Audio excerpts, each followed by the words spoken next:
Welcome back to the Mach Plugin Wizard XYZ tutorial set. This is section 3A, as I discovered in section 2, although I will reissue it. It cut off my video, although the video got cut off at an opportune time. There wasn't much more to the file, and you can just listen to the verbiage that goes down through. So for the section 3, I will make this as an A and a B. In section 3A, I will discuss the plugin.h, even though it shouldn't take long.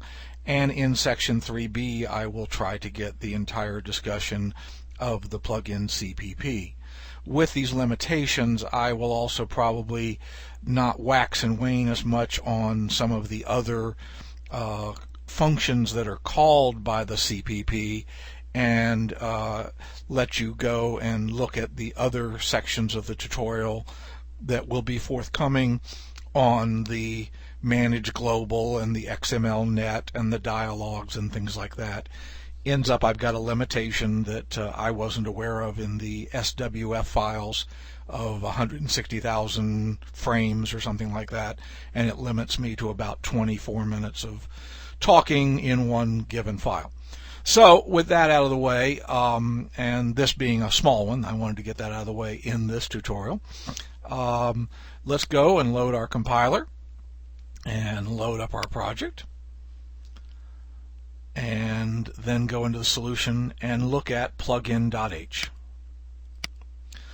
Okay, plugin.h is a header for our plugin CPP, and its primary purpose is to contain a bunch of defined statements that enable the different functions in our plugin CPP.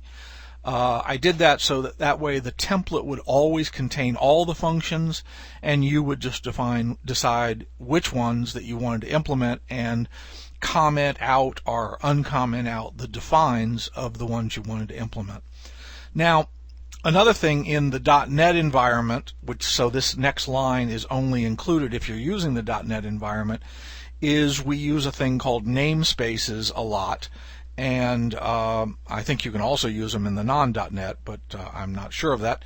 But the namespace is primarily having to do with .NET and the managed namespaces. And so just in case you didn't include anything else in your program that had a namespace, we had to set up an empty namespace here. So that's just kind of some syntactical glue. Don't worry about it. You'll notice that the namespace is the same as the project name, and that was the rule that I used. And I use that because by default, when you add a new dialog, that's the namespace it will assign it. And I wanted those to fall into our common namespace. So enough about namespaces. In the template, or in the structure of the plugin CPP, we have the framework of I don't know how many are here, about a dozen, 14 functions, and they're all the equivalents of the functions that we've already gone over in Mach device, but they're prefaced by the PI. So if you're going to implement an init control, then you have to have it defined, and that's the define of PI underscore init control. I tried to use the standard that when something's in all caps, it's a define, and when it's upper and lowercase, it's a variable. And actually, while we're in that subject, if it starts with lowercase, it's a local variable, or a variable within an object. I tried to use that as a class or a structure definition is a capital, and a variable, which is a pointer to it, is a lowercase. So it kind of gave it a realm or a step, a hierarchy of, if it's in all caps, it's a define. If it starts with a cap, it's a class or structure. And if it starts lowercase, it's a variable. I may have broken that a few places, but that should do it. So here's our defines. In this demo, and in most of your plugins, you will probably have an init control, a set pro name, a post init control, a config, a stop plug, an update, and a notify. Now, again, optionally, you'll have these other items: do, dwell, reset, jog on, jog off, purge, probe, and home. But since I wasn't doing motion and didn't need them, I commented them out, which means they will not be defined. Now, if you are running CLR, which of course these demos are, and at this current time it only runs CLR, each of the functions could be compiled as managed or unmanaged. Now, I covered that in the Mach device CPP discussion, but let me go over it again. If you're running in CLR and a function is declared as unmanaged, then that function cannot access the new features, the GC new, the manage pointers, and those type of functions associated with .NET.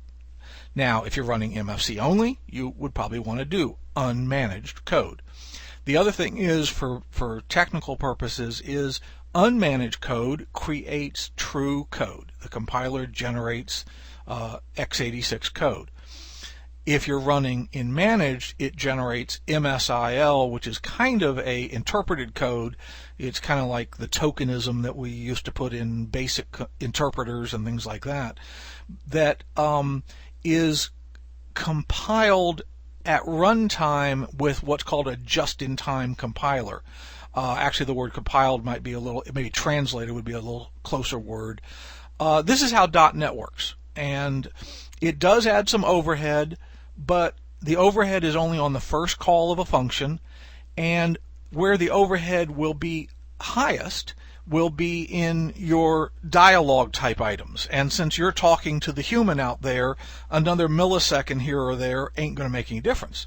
Now, the update loop might be, you would think, the exception, but since the plugin update loop will be called, almost as soon as the plugin gets loaded, and while Mach is still, figuring out what you want to do and asking you for the G-code file and homing and doing some other things, that code will get just-in-time compiled, and it will stay in your code and actually be x86 code at that time. So that should help you a little bit in thinking, oh, if I go to .NET, I'm going to slow down Mach. Again, the theory is that we got gigahertz processors, and they've got the time to do the work. So by default, even if a function isn't enabled, I set up all the functions to be managed. Now, this will only come into play if you're compiling in a managed or unmanaged mixed mode environment. So leaving them all managed and then compiling for MFC and not for .NET doesn't mean these will be managed, because these will be ignored if you're not in a mixed mode environment. You'll see what I mean in a second, I hope. Now, in case you're writing other functions to call this, or in this case, since Mach device.cpp has to call these, we've set up our function prototypes. Now, here's where these if-defs come into play, and there's if-defs inside of if-defs and inside of those type of things, but you don't have to worry about it a whole lot. I've done the work. Let's go over this first one. If we have defined that we are going to implement a PI init control, this block from here to this indef will be active. Now, indif, I think I said indef. Inside of that block, if the compiler is running in managed mode, which really means if it's running in mixed capable mode, managed capable mode, then, and only then, we have to implement a pragma to tell it how we want to run this particular function. So again, in the future, when you're able to do MFC in here, if you're doing MFC and you're not mixing it with .NET, then the only thing then these three lines will in essence be grayed out, or actually I think just the pragma will be grayed out, but these three lines will be no ops. They will not affect the compiler because it will not be in managed mode. The only line that will come into effect is this PI init control, and we're specifying the template our function prototype that the compiler should assume that PI init control should be, which is that it will expect a void and return a bool. Now there's one of these for each of the functions, but again, you shouldn't have to touch these. The only thing you should have to do is play with the defines up here, and then those will automatically compile in with the different items. Now you'll notice, and that's why I scrolled down, since I have not defined do-dwell, all of this code is grayed out. So since I have not defined PI do-dwell, then I'm not going to implement a PI do-dwell, therefore I'm not going to provide to Mach a template for PI do-dwell, so it can't think it's got one. That's just was done for conservative programming. Now you get down to the end of the file, and maybe I will add it to the top of the file since it's the only thing you need to possibly change in this file after your defines, is a define of how many menu items you are going to request from Mach if you are doing the plug-in control version of menuing. Now it doesn't hurt to have these in here if you're not, because it won't get used, but most plugins will just ask for one ID. Now if you've got a plugin where you want to have multiple IDs, you would increase this count. And then this also defines that there will be a variable called menu start that will contain the ID number that Mach returns as the base, and that's why I use the word menu start. If you request multiple IDs, you don't know what those values will be. Those are assigned by Mach at runtime. But let's just say it's 105.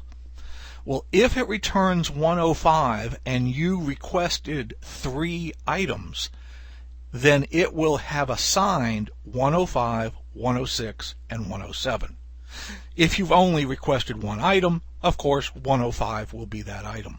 But no matter what the IDs are, they will be sequential. So you need to take that into account in your code.